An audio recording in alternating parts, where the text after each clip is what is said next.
మంథని పట్టణంలో ఈరోజు ఓటర్ నమోదు కార్యక్రమం సర్ కార్యక్రమాన్ని బీఆర్ఎస్ పార్టీ పక్షాన ప్రజలకు పెద్ద ఎత్తున అవగాహన కల్పించడానికి ఇక్కడ ప్రజల్ని మా అంబేద్కర్ నగర్లో కొంతమందిని కలవడం జరిగింది.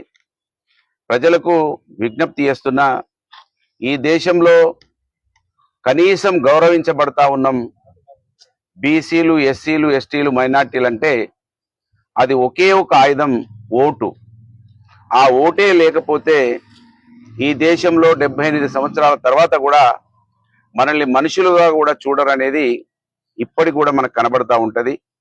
ఎందుకంటే అవమానం, ఆకలి, కన్నీళ్ళు ఎక్కడున్నాయంటే ఇంకా బీసీలలో, ఎస్సీలలో, ఎస్టీలలో, మైనార్టీలలోనే ఉన్నట్టుగా నేను భావించిన కనుక ఇవాళ మంథని పట్టణంలో, మంథని నియోజకవర్గం మొత్తం చూస్తే 25 నుంచి 30% వరకే ఫామ్లు ఫిలప్ చేసినట్టుగా మరి అధికారుల లెక్కల ప్రకారంగా తెలుస్తా ఉన్నది. దయచేసి పెద్ద ఎత్తున ముఖ్యంగా బలహీన వర్గాలు ఈ కార్యక్రమాన్ని వినియోగించుకోవాలి.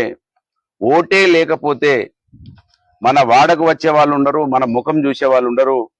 అందుకే బాబాసాహెబ్ అంబేద్కర్ ఆ రోజు ఈ దేశంలో పుట్టిన ప్రతి మనిషికి ఓటు ఉండాలని కొట్లాడి, కాంగ్రెస్ పార్టీ ఆ రోజు నెహ్రూ, గాంధీలు డబ్బున్న వాళ్లకు, ఇన్కమ్ ట్యాక్స్ కట్టే వాళ్లకు, భూములున్న వాళ్లకు, చదువున్న వాళ్లకు ఓటు ఉండాలంటే లేదు ఇంకా 100 సంవత్సరాలైనా మా వర్గాలకు ఆ పరిస్థితుల్లో రావు కనుక ఇక్కడ పుట్టిన వాళ్లకు ప్రతి ఒక్కరికి ఓటు ఉండాలనేది మనకు సాధించి ఇచ్చినటువంటి హక్కు.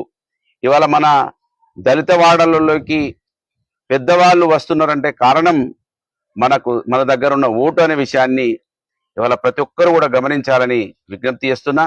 దీన్ని పెద్ద ఎత్తున బిఎల్ఓలు, బిఎల్ఏలు సమిష్టిగా కలిసి పనిచేసి ఈ దేశంలో మరి ఇంకా అణగారిన వర్గాలు ఆకలితో ఉండడానికి కారణమైనటువంటి పాలకులకి మేము కనబడాలంటే మాకు ఓటు ఉండాలనే విషయాన్ని మీరు గమనించాలని విజ్ఞప్తి చేస్తూ, బీఆర్ఎస్ పార్టీ శ్రేణులు కూడా అలసత్వం వహించకుండా, ఇంకా తక్కువ సమయం ఉంది, దాదాపు 10-15 రోజుల సమయం ఉంది. ఈ సమయాన్ని సద్వినియోగం చేసుకొని, అర్థం చేసుకొని ఒక్క ఓటు కూడా మరి మిస్ కాకుండా చూసుకోవాల్సిన బాధ్యత బీఆర్ఎస్ పార్టీ పైన, ముఖ్యంగా తెలంగాణ ప్రజల పార్టీ బీఆర్ఎస్ పార్టీ, ఇక్కడ ఓటు ఒక్కటి కూడా పోకుండా చూసుకోవాల్సిన బాధ్యత బీఆర్ఎస్ పార్టీ శ్రేణుల మీద ఉన్నదనే విషయాన్ని గుర్తు చేస్తూ, ఓటు అనే పవిత్రమైనటువంటి ఆయుధం, ఏకైక ఆయుధం బాబాసాహెబ్ అంబేద్కర్ గారు ఇచ్చినటువంటి గొప్ప అవకాశం, దీన్ని మనం మిస్ అవ్వద్దని వినయపూర్వకంగా విజ్ఞప్తి చేస్తా ఉన్నాను. జై తెలంగాణ.